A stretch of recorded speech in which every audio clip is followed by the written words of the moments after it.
आज कश्मीर में दूसरा दिन हूँ, यानी कश्मीर यानी कि श्रीनगर में। और आज मैं आया हूँ मंदिर देखने, जो मेरे पीछे लिखा है ज्येष्ठा देवी माता मंदिर। आज ये मंदिर देखने आया हूँ और मैं आपको यहाँ का पूरा इतिहास बताने की कोशिश करूँगा। तो चल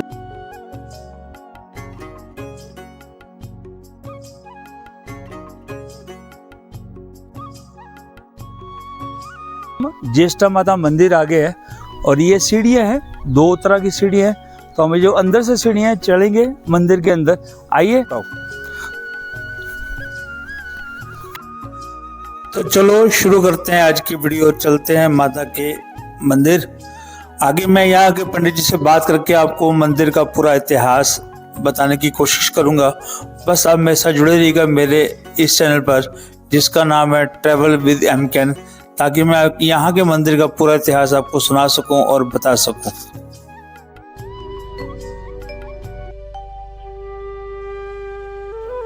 हम इस समय ज्येष्ठा माता मंदिर के अंदर हैं और मंदिर से प्रवेश करते ही सबसे पहले गणेश जी के दर्शन होते हैं। थोड़ा पास आएंगे तो दिखाऊंगा मैं आपको।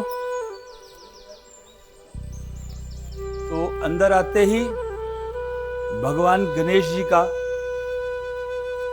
द्वार में है और फिर यहाँ ज्येष्ठा देवी की स्थापना है। ज्येष्ठा माता का संबंध क्षीर सागर से है।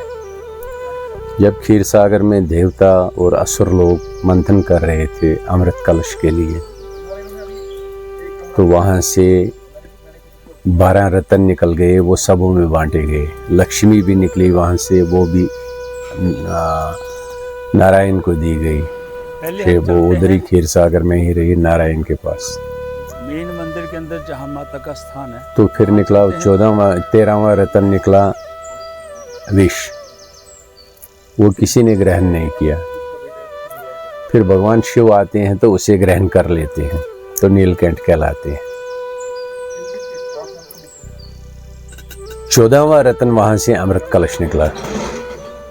वो अमृत कलश भगवान कृष्ण की माया से देवताओं में बांटा गया सारा। 2 राक्षसों ने बीच में वो पी लिया था, जिससे कि वो अमर रहे थे। बाकी देवताओं में बांटा गया। बाकी राक्षसों को पता चला कि हमारे साथ छल हुआ है, हमें खाली शुद्ध जल दिया गया। तो उन्होंने क्या किया, क्रोधित होकर उन्होंने क्षीर सागर से लक्ष्मी को उठाया, उसे गोपादरी में बंदी बना कर रखा। कहते हैं गोपादरी शंकराचार्य की पहाड़ी और यहाँ ज्येष्ठा माता की ये पहाड़ी जो है, इनका मिलाप था सेंटर में, बीच में। जहाँ पर इनका मिलाप था आपस में, वहाँ पर एक गुफा होती थी, केव, जिसका नाम था गोपादरी और गुप्तघार भी कहते थे। वर्तमान काल में उससे गुप्तकार रोड के नाम से जाना जाता है। उसी जगह से गुप्तकार रोड निकला है, जिसका नाम गोपादरी के ही नाम पे पड़ा है, गुप्तकार रोड। भगवान शिव प्रकट होते हैं, वो असुरों को कहते हैं ऐसा मत करो, लक्ष्मी जी को अपने स्थान पे वापस पहुंचाओ। असुर लोग मानते नहीं। तो इतने में विताल भैरव प्रकट होते हैं। विताल भैरव दंडवत प्रणाम करते हैं भगवान शिव से, कहते हैं मेरे लिए क्या आदेश है।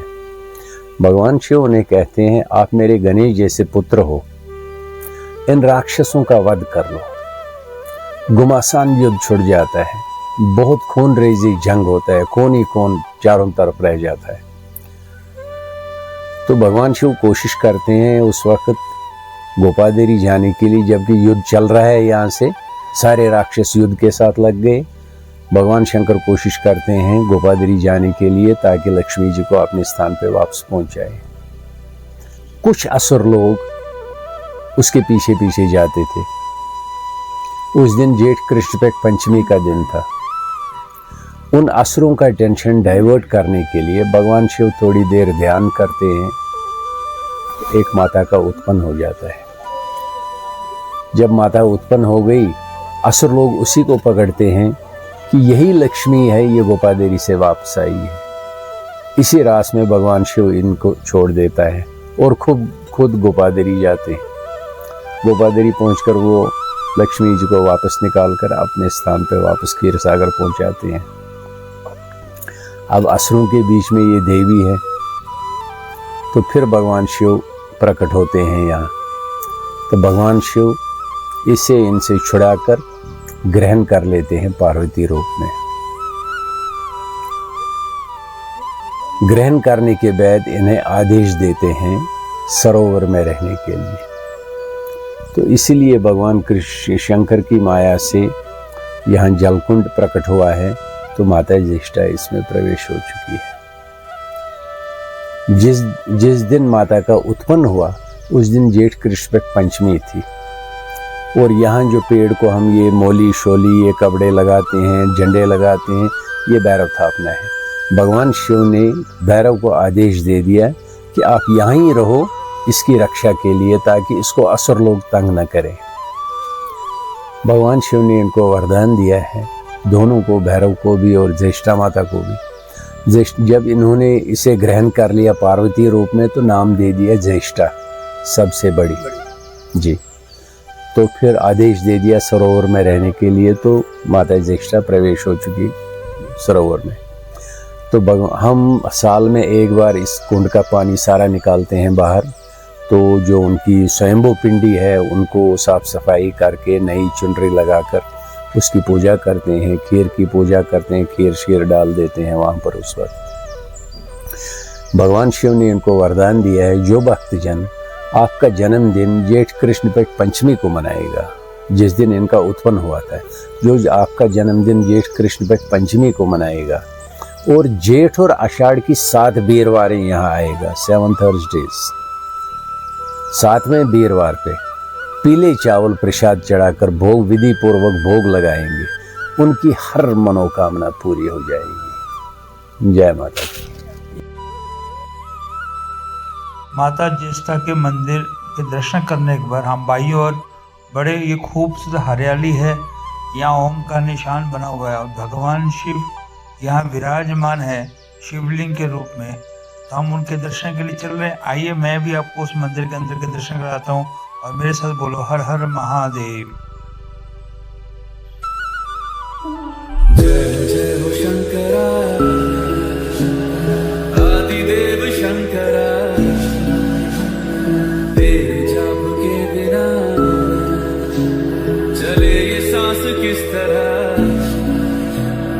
मेरा कर्म तू ही जाने, क्या बुरा है क्या भला, तेरे रास्ते पे मैं तो। मंदिर में पीछे ही सीढ़ियाँ चढ़ते हैं तो यहाँ भोजनालय है। आप यहाँ पर एक शुल्क देकर भोजन कर सकते हैं। यहाँ मंदिर में रहने की व्यवस्था भी है, तो आप अगर आएंगे तो यहाँ रह भी सकते हैं और भोजन भी कर सकते हैं एक सामान्य शुल्क देकर। आज की मेरी वीडियो यहीं समाप्त होती है। अगर आपको वीडियो अच्छी लगी तो मेरे चैनल को सब्सक्राइब करिए और वीडियो को लाइक करिए।